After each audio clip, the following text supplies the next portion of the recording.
به نام خدا عرض سلام دارم خدمت شما عزیزان. امروز قصد دارم به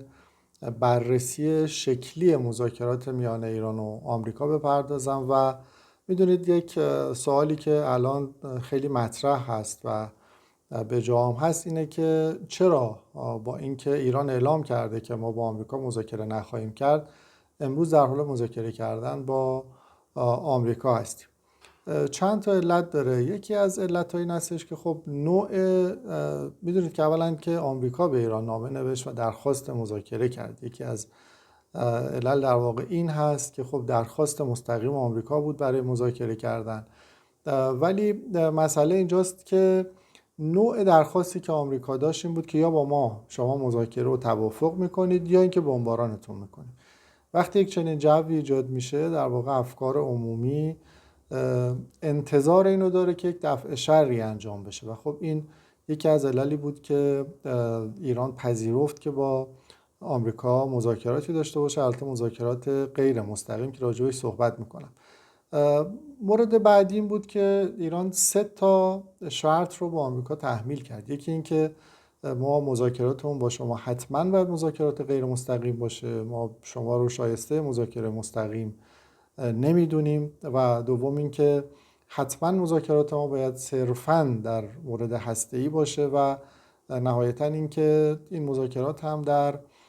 کشور بی‌طرفی مثل عمان باشه، چون آمریکا در واقع درخواست داشت که این مذاکرات در امارات متحده عربی انجام بشه که خب ایران امارات رو در واقع همپیمان و متحد آمریکا میدونه و احساس بی‌طرفی در این زمینه در خصوص امارات نداره و همین دلیل این رو هم ایران قبول نکرد و در قالب یکی از اون مواردی که با آمریکا گفت به آمریکا در واقع مورد رو تحمیل کرد. هر 3 مورد رو بیدرنگ و بدون معطلی آمریکا پذیرفت. علت این که آمریکا این رو پذیرفت این بود که آمریکا به شدت نیاز داشت به مذاکرات با ایران. چرا؟ دلایلش رو الان عرض میکنم خدمتشون. یکی این که یک استفاده تبلیغاتی بسیار بزرگی برای خود ترامپ در داخل آمریکاست مذاکره کردن با ایران، که لازم هستش که مسائل در واقع سیاست داخلی آمریکا رو ورود پیدا بکنیم بهش و راجعش صحبت بکنیم که از حوصله بحث ما خارج هست و من راجعش صحبت نمی‌کنم. یکی همین بود که در سطح دنیا استفاده تبلیغاتی برای آمریکا و شخص ترامپ داشت، چون آقای ترامپ وقتی که رئیس جمهور شد و حتی پیش از اون ادعا می‌کرد که خیلی مسائل رو در دنیا حل میکنه، جنگ بین روسیه و اوکراین رو در واقع یک روزه حلش میکنه. عرض کنم خدمت شما که وارد جنگ اقتصادی با چین میشه، تو جنگ تعرفه‌ها با چین و اروپا دچار شکست شد، از طرفی در مسئله گرینلند و مسئله کانادا به پیشرفتی نرسید، چالش‌های بسیار زیادی براش به وجود اومد. در مورد ادعا کرده بود که اسرای اسرائیلی که در واقع نزد حماس هستند رو قبل از اینکه اصلا رئیس جمهور بشه باید آزاد بکنن و من کمک میکنم که این کار انجام بشه و تقریبا هیچ کدوم از این کارها رو عملا نتونست انجام بده و یک گزینه دیگه‌ای که مونده بود این بود که با چالشی که با ایران داشت رو هم بتونه یک جوری به نتیجه برسونه که فقط کشوندن ایران به میز مذاکرات میتونست یک دستاورد برای آمریکا باشه. به همین دلیل شروط ایران رو پذیرفت و قبول کرد که با ایران در واقع با این شروطی که ایران گذاشته با ایران مذاکره داشته باشه. یکی دیگه از علتایی که حالا آمریکا پذیرفت که با ایران با این شروط مذاکره بکنه این بود که بالاخره بحث انرژی هسته‌ای هست. انرژی به معنی قدرت، به معنی ثروت، به معنی استقلال و خب صحبت کردن در این موضوع و گرفتن این قدرت از ایران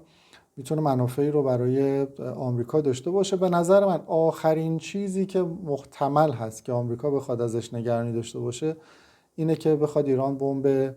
هسته‌ای داشته باشه، که اونها میدونن که ایران بمب هسته‌ای نداره، در واقع اراده ساخت بمب هسته‌ای رو نداره چون توانش رو داره و یکی از مسائلی که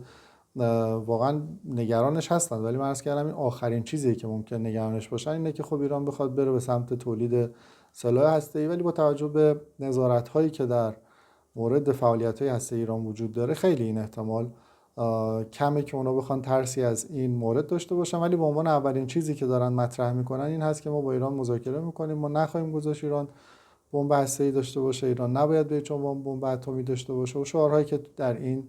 زمینه دارن میدن و همه ما داریم میشنویم. ولی مسائلی که عرض کردم برای آمریکا بسیار مهمتر بود و هست. پس علت این که الان ما با آمریکا داریم در واقع مذاکره میکنیم که اینکه اولا مذاکراتمون غیر مستقیم هست و با پذیرش شروط ما توسط آمریکا همراه بوده و یکی هم این که خب جامعه هم نیاز به این موضوع داشت. وقتی عرض کردم آمریکا اعلام میکنه که ما یا شما با ما مذاکره میکنید یا بمبارانتون میکنیم یا به توافق میرسیم، خب افکار عمومی و جامعه میره به این سمت که یک دفع شری باید انجام بشه و حاکمیت نسبت به این موضوع مسئول هست و باید این کار رو انجام بده. این در واقع بررسی شکلی مذاکرات غیر مستقیم ایران و آمریکا بود که خدمت شما عزیزان ارائه کردم. متشکرم از حوصله شما.